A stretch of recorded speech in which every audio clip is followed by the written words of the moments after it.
esta noche vamos a leer un versículo del capítulo 2, Romanos 2. Ahora déjenme leer el texto bíblico a partir del versículo 4, 5 y 6. Dice así. Es una pregunta.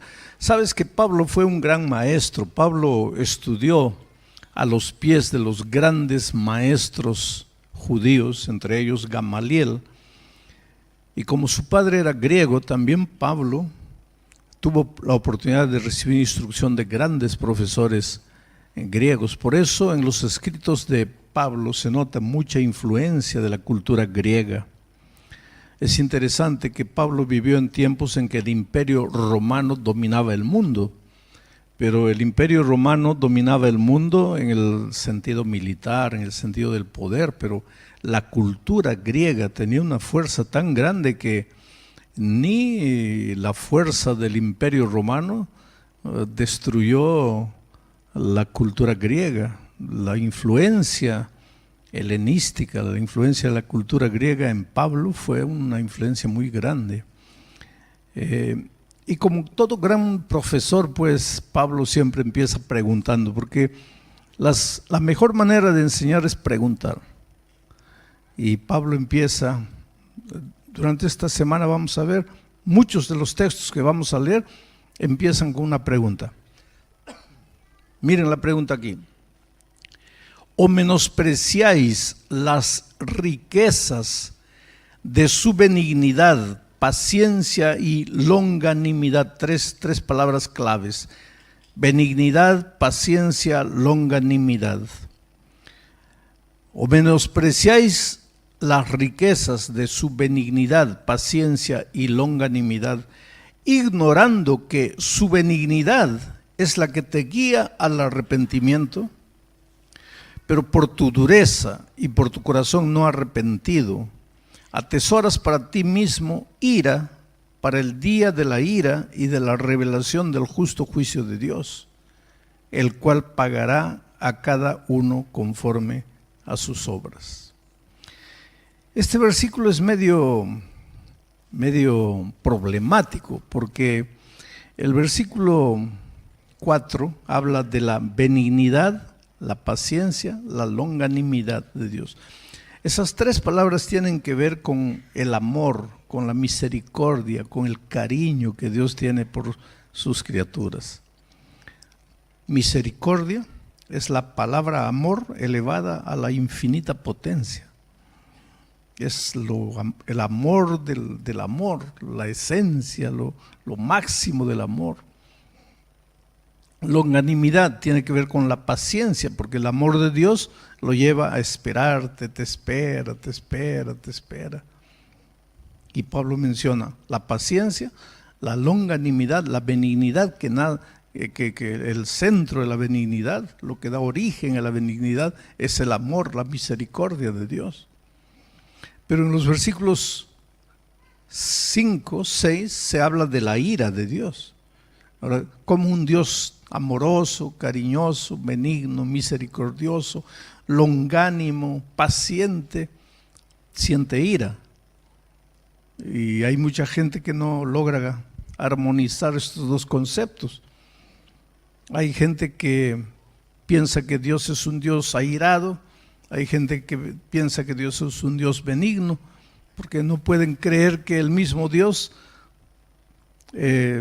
sea un Dios de amor y al mismo tiempo un Dios de ira.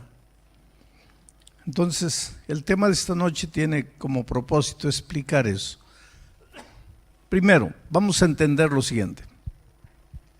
Dios es amor. Juan dice, Dios es amor. No dice Dios tiene amor, dice Dios es amor. Nosotros los seres humanos no entendemos eso. Voy a hacer una ilustración tonta para que ustedes traten de entender. Esta es una ilustración tonta, pero dicen que las ilustraciones tontas son las que mejor enseñan lecciones. ¿De qué está hecho mi traje? De tela. ¿De qué está hecho mi zapato? De cuero. ¿De qué está hecho este micrófono? De metal. Ahora viene la pregunta tonta. ¿Y de qué está hecho Dios? Pues esa es una pregunta tonta, porque Dios no está hecho, Dios es Dios. Pero ¿y si estuviera hecho, de qué estaría hecho? ¿Cuál sería la materia prima de Dios? El amor. Dios estaría hecho de amor. Eso es lo que Juan dice cuando dice Dios es amor. Dios es amor. No, no es que Dios tiene amor, porque para nosotros Dios está aquí y su amor está aquí. Son dos conceptos diferentes para nosotros. Pero bíblicamente Dios está aquí y su amor es Él. No existe amor sin Dios. No existe Dios sin amor. Son una sola cosa. Dios es amor. Ahora, ¿por qué estoy diciendo esto? Porque una de las cosas tristes que el pecado hizo fue desfigurar el carácter de Dios. Entonces hoy día nosotros tenemos miedo de Dios. ¿Qué es lo que el pecado hizo con nosotros? Desfiguró la imagen de Dios.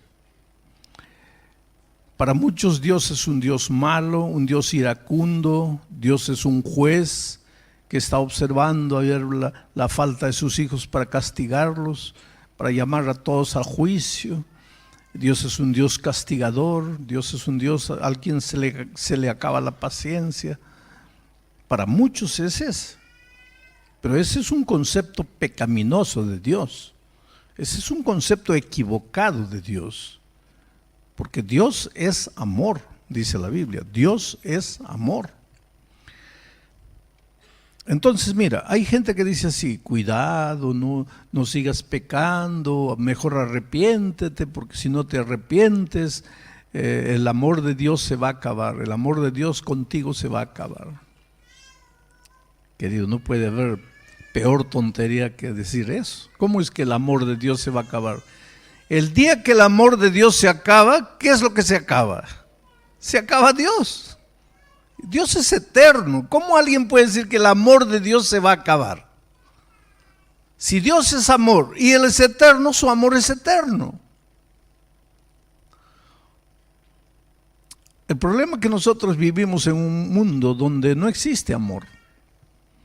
Lo que llamamos amor, nosotros, es un sentimiento barato, humano. Y no podemos imaginar lo que es el amor de Dios, porque cuando pensamos en el amor de Dios, pensamos desde la perspectiva de nuestro amor humano, egoísta, mezquino, porque ese es nuestro amor, un amor humano, egoísta. Un hombre dice a la esposa, yo te amo, yo daría mi vida por ti, yo por ti cruzaría el océano Atlántico. Y la señora cree. Y si un día la señora es infiel, ¿qué pasa con ese amor? ¿A dónde se va ese amor? Se acabó el amor. A eso le llamamos amor.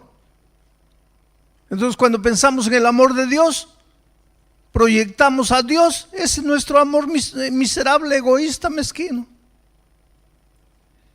El padre dice al hijo, hijo, yo te amo, yo si te necesitas un ojo, yo me arrancaría un ojo para darte. Y si un día el hijo se porta mal, algo hace terrible que te trae vergüenza, ¿qué haces? Le muestras la puerta de la casa. Olvídate que eres mi hijo. Ese es el amor humano. Entonces, cada vez que tú piensas en el amor de Dios, piensas en el amor, ese amor nuestro, que es un amor humano. Pero el amor de Dios, querido, mira, te digo una cosa, Dios te ama. Dios te ama.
importa quién seas, Dios te ama. No importa cómo estás viviendo en este momento, Dios te ama. No importa lo que hagas, Dios te ama. Si crees en el Evangelio, Dios te ama. Si no crees, te sigue amando. Si aceptas a Dios, te ama. Y si no lo quieres aceptar, te sigue amando. Si te portas bien y andas en los caminos de Dios, Dios te ama. Y si te portas mal y andas en tus propios caminos, Dios te sigue amando.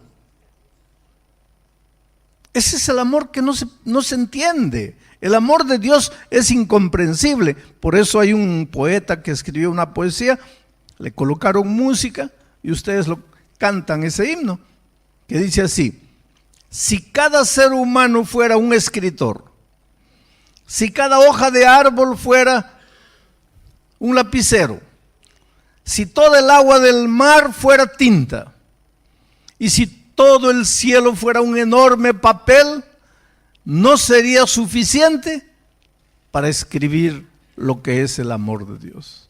Pues nunca vas a entender el amor de Dios. Porque en esta vida se ama al bueno, al malo no se lo ama.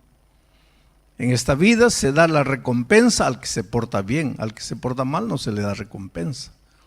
En esta vida se le da el diploma de honor al que sacó la buena nota, al que sacó pésima nota, no. En esta vida, la copa de la Champions League se va a llevar el que gana, el que pierde, ¿no? Entonces nosotros pensamos así. Bueno, pues, si yo me porto bien, Dios me ama. Si ando en los caminos de Dios, Dios me ama. Y si me porto mal, pues ya no me ama, ya no merezco, ya no soy digno, ya soy pobre, un pobre miserable, merezco morir, ya Dios no me va a aceptar. Pero ¿quién te colocó eso a ti en la cabeza? ¿Quién te colocó que Dios te deja de amar porque caes, porque pecas, porque erras? Ahora, el otro día, un viejito vino y me dijo así: pastor, eso que usted predica es peligroso. Le digo, ¿pero por qué? Porque si usted dice así: Dios te ama, si eres malo te ama, si eres bueno te ama, si aceptas te ama, si rechazas te ama. Si usted sigue diciendo eso, la gente va a pensar: bueno, pues, si Dios me ama, ¿para qué me preocupo? Ya estoy salvo. No, querido, no estás salvo. Tú no puedes confundir la naturaleza con Ana Teresa. Son dos cosas diferentes. Tú no puedes confundir el amor de Dios con la salvación. Yo te estoy hablando del amor de Dios, no te estoy hablando en este momento de la salvación. No pienses que porque Dios te ama te vas a salvar. Pero ¿cómo no me voy a salvar si Él me ama? Hay mucha gente que se va a perder a pesar de que Dios lo ama. Yo te estoy hablando del amor de Dios. El amor de Dios solo te sirve si te apoderas de Él. Si no te apoderas del amor de Dios, no te sirve para nada. Y te voy a hacer una ilustración. Ustedes saben que el río Amazonas es el río más grande del mundo, ¿no?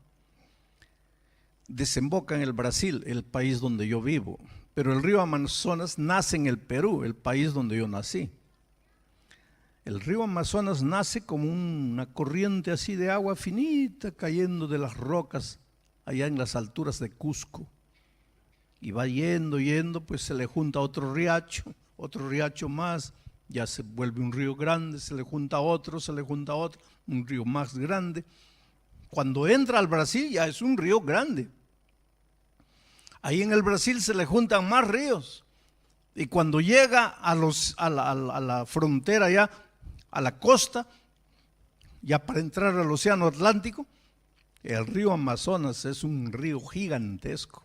De tal manera que si tú te paras en una orilla, tus ojos no alcanzan a ver la siguiente orilla, de tan grande que es el río. Y no solo grande, sino que es un río fuerte, con una fuerza. Entra al río Amazonas, entra al océano Atlántico, el río, sabes que el río, agua dulce, ¿no? Entra con una fuerza así, el agua dulce al mar, que es agua salada, entra con tanta fuerza que aproximadamente por 200 kilómetros no se mezcla el agua dulce con el agua salada. Abre como un surco, esa fuerza de agua dulce, abre como un surco en el agua salada y no se mezcla con el agua salada. Claro que a los 200 kilómetros ya va perdiendo fuerza hasta que ya se transforma todo en agua salada. Pero el otro día una embarcación naufragó y salieron a buscar a los sobrevivientes y encontraron a 16 en un pequeño barquito, muriendo unos 3 días después, labios partidos, quemados por el sol, muriendo de hambre, muriendo de sed. Y cuando el capitán del rescate llegó, los náufragos, agua, por favor, agua, agua. Y el capitán les dice, ¿y por qué no toman agua? Hace rato que ustedes están nadando en el Amazonas, ¿por qué no toman agua? Ahí está, muriendo de sed, rodeado de agua dulce. Pues el amor de Dios es el agua dulce. Y tú estás muriendo de sed, rodeado del amor de Dios. Quiere decir, el amor de Dios no te vale para nada si no tomas el amor de Dios, si no bebes al agua del amor de Dios, si no te apoderas del amor de Dios. Pero Dios te ama, te ama, te ama, te ama. Pero entonces, ¿cómo me voy a perder? Ahora te voy a explicar algo que te va a resultar un poco difícil de entender. Mira, el pecado, vamos a decir que está aquí. El pecado está aquí. El pecado te atrae, el pecado te seduce. ¿Sabes lo que quiere decir la palabra seducir? La palabra seducir originalmente quiere decir colocar cera en el piso para que te resbales. Te seduce. El pecado te atrae. El pecado te ofrece muchas cosas. Te ofrece placer. Y te da placer. Solo que el placer del pecado es momentáneo, es pasajero. Después que el placer acaba, solo te resta el peso de la culpa, el peso del vacío, la desesperación, las ganas de llorar, la culpabilidad, la impotencia, la incapacidad de regresar a Jesús. Entonces el pecado te atrae, te atrae, te atrae. Y tú vienes. Quiero decirte una cosa, mira. Nadie se va a...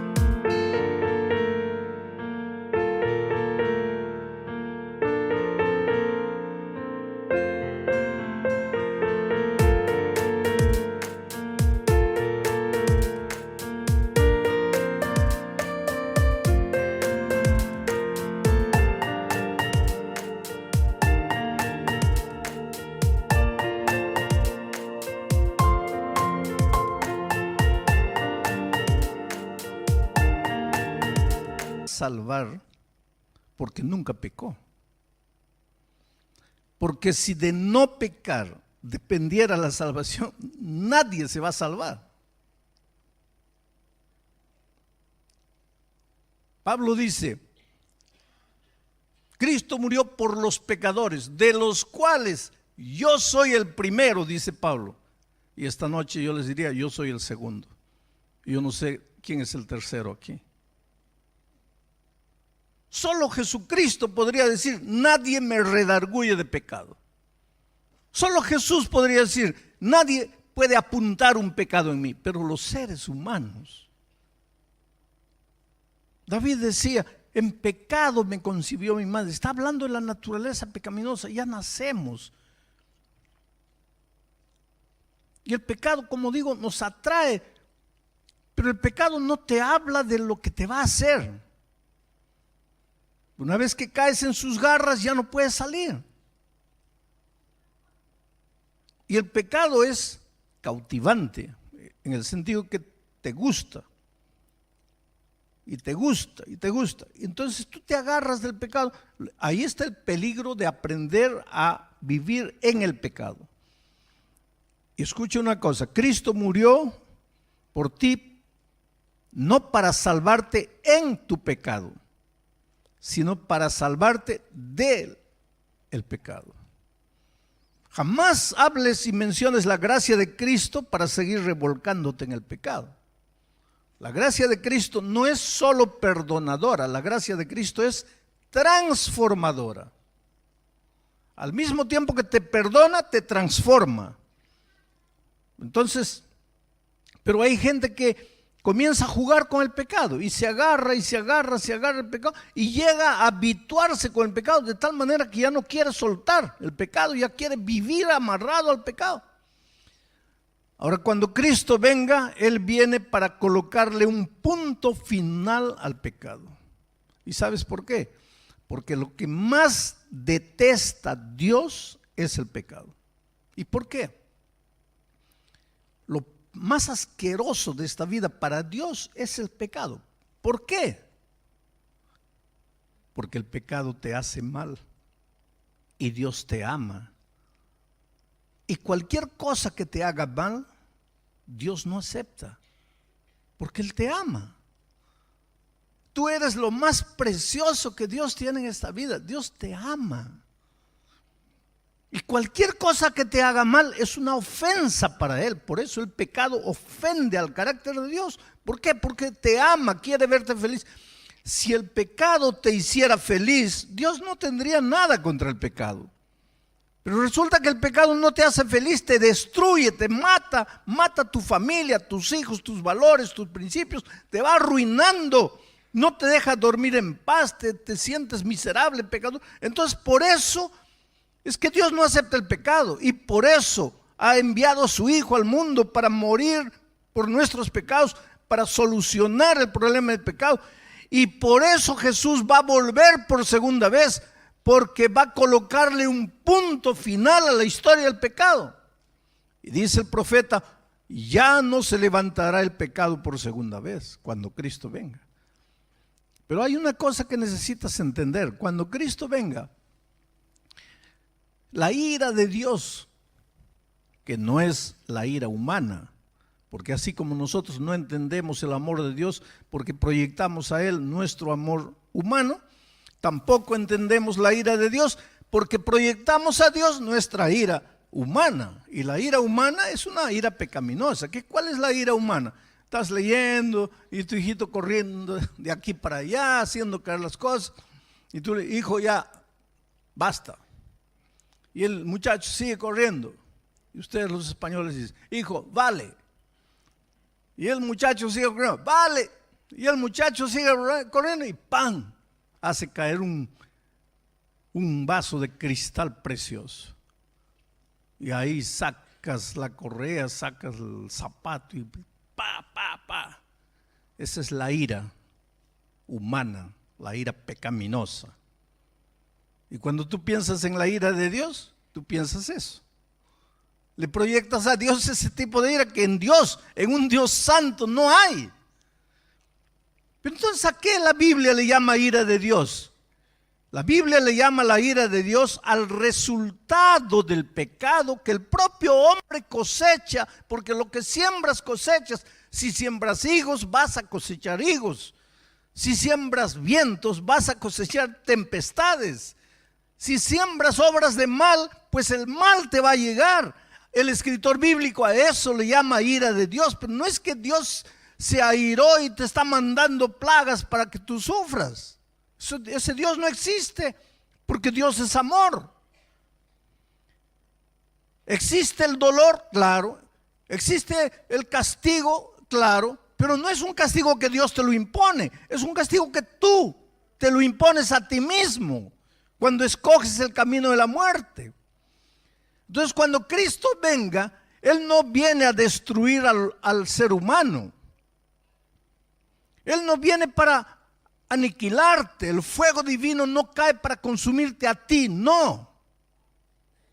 El fuego divino cae para consumir al pecado. Del pecado no va a quedar ni raíz ni rama. Va a ser aniquilado por completo. No el ser humano, sino el pecado.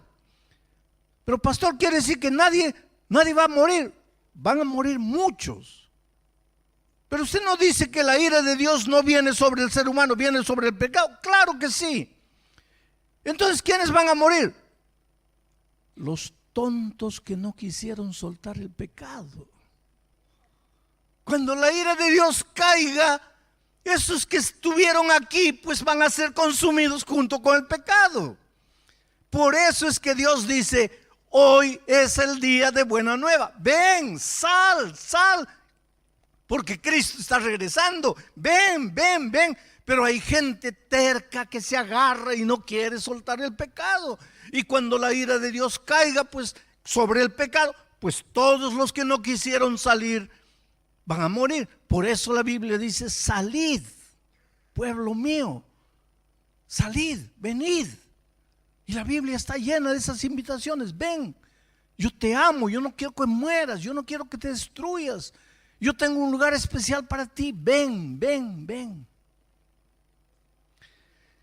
Dios te ama, querido, pero el ser humano no entiende ese amor de Dios. ¿Sabes? El otro día yo estaba saliendo. Yo encuentro, ¿sabes? Una de las cosas más difíciles de todos mis años de mi ministerio ha sido convencer al ser humano de que Dios le ama. Porque nada le convence al ser humano. ¿Por qué? Porque el ser humano relaciona el amor de Dios con su comportamiento y deduce así: pero ¿cómo me va a amar si estoy haciendo mal? En las alturas de mi país, ahí en el Perú, un hombre viene corriendo y dice: pastor, a mí Dios no me puede amar. ¿Por qué no? Porque yo soy un alcohólico. Yo gasto mi dinero con mujeres, con prostitutas. Llego a la casa y para que mi esposa no me diga nada, la golpeo a ella, golpeo a mis hijos. Pastor, yo no valgo nada. A mí Dios no me puede amar. Pero yo tengo una buena noticia: Dios te ama. Solo que ese amor no te vale de nada. Porque para que te valga, tienes que tomar el agua dulce. Si no, te vas a morir en medio del agua dulce. Estaba saliendo de un estadio en el Brasil y un muchacho corre: pastor, a mí sí Dios no me perdonó. ¿Por qué no? Porque si Él me amara, me habría curado. Estoy con SIDA. Pero Dios te ama. Pastor, ¿cómo me va a amar si yo soy un homosexual? Dios te ama. Creo que usted no entendió, pastor. ¿Qué no entendí? Yo soy un homosexual, pastor. Yo soy un hombre que se acuesta con otro hombre. ¿No le da asco eso? Bueno, hijo, a mí me da. Pero yo no te estoy hablando de mi amor. Que mi amor no te va a salvar ni te va a perder. Yo te estoy hablando del amor divino. Y Él no tiene asco de mí. Pues Él contó una parábola. La parábola del hijo pródigo, en que el hijo volvía al padre oliendo a puerco, su ropa salpicada de excremento de puerco, cabello largo, sucio y desgreñado, los piojos cayéndole por el cabello, flaco, desnutrido, porque ni le permitían comer la comida del puerco. Y dijo: volveré a mi padre. Y volvió. ¿Y qué dice la parábola? Que el padre salió corriendo para abrazarlo, y cuando llegó cerca y sintió el mal olor del hijo oliendo a puerco, ahí el padre dijo: ay, no puedo, no, así no, qué asco, báñenlo primero, no puedo abrazarlo. Eso es lo que dice la parábola. No, lo abrazó. Porque, querido, tú eres lo más precioso que Dios tiene en la vida. ¿Cómo piensas que Dios va a tener asco de ti? Ven a Jesús. ¿Cómo estás? Entrégale tu vida. Es su amor que te va transformando. Por eso Pablo dice, no sabes que es su benignidad, es su amor el que te lleva al arrepentimiento. Mira, si el amor de Dios no conquista tu corazón para que cambies de vida, pues Dios ya no tiene otro argumento. El único argumento que Dios tiene para cambiar tu vida es su amor. Y si su amor no es capaz de transformarte, pues ya no hay más nada que te pueda transformar. Es por eso que no me voy a cansar de predicar del amor de Dios. Hace muchos años atrás, yo estaba en el Brasil, en un campamento de jóvenes. Y los pastores me habían dicho, pastor, no lleve a aquel muchacho allá, muchacho de pantalón jeans, lleno de tatuajes, barba, cabello largo, medio rock and rollero, así. Eran los tiempos de la vaselina, ¿no? De John Travolta, pantalones jeans apretados con la boca ancha. Y él estaba ahí. Y los pastores me dijeron, no lo lleve a ese muchacho, porque es un muchacho malcriado. Le va a malograr todo el campamento. Pero yo estaba llegando al Brasil, pensé, ¿cómo no lo voy a llevar? ¿Cómo le voy a negar una oportunidad si yo no lo conozco? Pero los pastores me dijeron, pero nosotros lo conocemos, no lo lleve. Pero yo pensé que debería darle una oportunidad y lo llevé. ¿Para qué? Lo que los pastores me dijeron no era nada comparado a lo que este muchacho era. Porque este no era de los que cometía una travesura y se escondía, ¿no? Él hacía algo, cometía una indisciplina y mostraba la cara como diciendo, a ver, ¿quién me va a hacer algo? Y nosotros teníamos un reglamento, y el reglamento era el siguiente: cometes una indisciplina, el jefe de la carpa habla contigo. Vuelves a cometer la segunda indisciplina, el preceptor habla contigo. Vuelves a cometer la tercera indisciplina, el director del campamento habla contigo. Y si cometes la cuarta indisciplina, me lo traen a mí, que yo era el jefe de todo. Pero si me lo traía a mí, era solo para decirle, agarra tu mochila, estás fuera del campamento. Pues él cometió la primera indisciplina, se rió del jefe de la carpa. Cometió la segunda, se rió del preceptor. Cometió la tercera, se rió del director. Una noche después de la fogata, y en la noche, era como 10 de la noche, el director viene y me dice, mire pastor, yo sé que usted es todo paciencia, pero este muchacho tiene que irse. Usted tiene que hablar con él y es ya solo para decirle que se vaya, porque él no puede quedar. Dije, mira, son 11 de la noche, 10 de la noche. ¿A dónde lo vamos a mandar a esta hora? Porque el campamento era en el campo, a la orilla de un río, habíamos levantado carpas ahí. Digo, ¿a dónde lo vamos a mandar a esta hora? Pues que amanezca aquí, ya mañana temprano a la luz del día, ya le pido que se vaya, pero ahorita no le vamos a... ¿Cómo lo vamos a soltar en la oscuridad ahí? No hay, en la carretera oscura, no hay carro, no le puede pasar algo. No, dejamos para mañana. Pero este no esperó que el nuevo día naciera.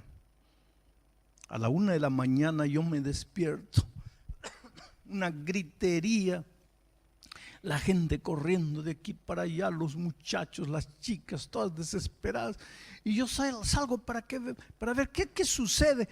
Y pues como en la oscuridad no se veía, nosotros nos alumbrábamos con un motor, pero a las 11 de la noche se apagaba el motor, y hasta prender el motor llevaba tiempo, todo oscuro. No se veían las cuerdas de las carpas, las chicas en la desesperación salían, se tropezaban, las carpas caían, era un desastre.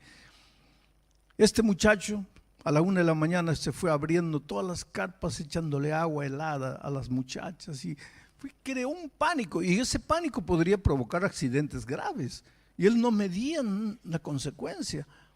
Y yo salgo para ver, y en el centro un muñeco de trapo enorme siendo quemado, y en el pecho decía Pastor Bullón. Y queridos, yo puedo parecer paciente, pero yo soy un ser humano, ya les dije. Pablo es el primer pecador, yo soy el segundo. Y pues yo también me impacienté, dije, no, ahora sí no se queda ni un minuto, se va ahorita, no me interesa dónde va, pero sale ahora. ¿Dónde está el muchacho? Está en su carpa. Ahí fui. Y cuando entro a la carpa, él estaba ahí, la mochila al lado. Y me dice, no me digas nada, yo ya me voy. A mí nadie me expulsa, yo me voy porque yo quiero. Es decir, el tipo no me daba ni siquiera el gusto de expulsarlo. Él ya se había expulsado solo. Pero en ese momento Dios cambió todo en mi corazón. Dije, yo no vine a expulsarte. ¿Para qué viniste? Vine a decirte que te quedes. Que me quede. Sí, que te quedes. ¿Para qué? ¿Por qué quieres que me quede? Porque yo te amo. ¿Sabes que ese muchacho valentón, malcriado, dispuesto a agredir a cualquiera? Sus ojos comenzaron a brillar en medio de la oscuridad. Comenzó a llorar y me dice, expúlsame, grítame, castígame, dime que no valgo nada, hazme lo que quieras, pero por favor no me digas que me amas. Le digo, ¿por qué no? Porque nadie me ama. Mis padres no me aman, la iglesia no me ama, mis amigos no me aman, en la escuela mis profesores no me aman. No me vengas tú a decir que me amas. Le digo, sabes, hijo, no es fácil amarte porque tú no te dejas amar. Pero yo te estoy pidiendo una oportunidad, quédate. Pero ¿para qué me voy a quedar? Te voy a arruinar el campamento. No, no vas a arruinar. ¿Sabes por qué? Yo te necesito aquí en el campamento. ¿Pero para qué me necesitas? Te voy a nombrar jefe de disciplina del campamento. ¿A mí? A ti. Tú conoces todo. Vas a ser un buen jefe de disciplina. Se quedó. Terminó el campamento, nunca más lo vi. Pasaron años. Yo estaba en nuestra universidad en San Pablo dando clases para los pastores. A mediodía estaba yendo a almorzar. De repente un muchacho bonito, de camisa blanca, terno o pantalón azul marino, corbata, me alcanzó, me dice, pastor, yo sé que está corriendo al comedor. ¿Usted no se acuerda de mí? No. Míreme bien, ¿no se acuerda de mí? No. Pastor, yo sé que no se puede acordar, pues eran otros tiempos. Pero una noche en un campamento yo hice un muñeco de trapo con su nombre y lo quemé. ¿Se acuerda de mí? Y claro que yo me acordaba de eso. Y le dije, pero no puede ser tú. Porque el otro era un rock and rollero de jeans, camiseta manga corta mostrando el tatuaje, cabello largo, barba. Ahora yo tenía un muchacho. Le digo, no puede ser tú, soy yo, pastor. ¿Y qué estás haciendo aquí en la universidad? Es que este año me gradúo de pastor, voy a ser un pastor como usted. Sabes que en ese momento yo temblé, literalmente temblé. Porque en un momento de la vida, yo tuve en mis manos la vida de ese muchacho. Si yo lo botaba esa noche, ¿qué hubiera sido de él? Pero esa noche alguien confió en él. Yo le dije, yo creo en ti. Tú no eres el muchacho malo que pareces que eres. Yo te amo, ayúdame. Quédate. Y él se agarró de eso. Y hoy es un pastor. Por eso es que cuando tú te sientes mal, acabado, perdido, destruido por las tonterías que haces en la vida, Jesús viene y te dice: hijo, yo te amo. ¿Pero cómo puedes amarme? Yo te amo. Pero que no sabes lo que he hecho. ¿Cómo no voy a saber si soy Dios? Y así mismo me amas. Te amo. ¿Y sabes por qué Dios te hace eso? Porque Él sabe que si su amor no es capaz de redimirte, ¿qué más te va a redimir? Su amor es el último argumento que Dios tiene para conquistar tu corazón. Yo te podría contar historias de gente rebelde, gente dura, asesinos, criminales, que se rindieron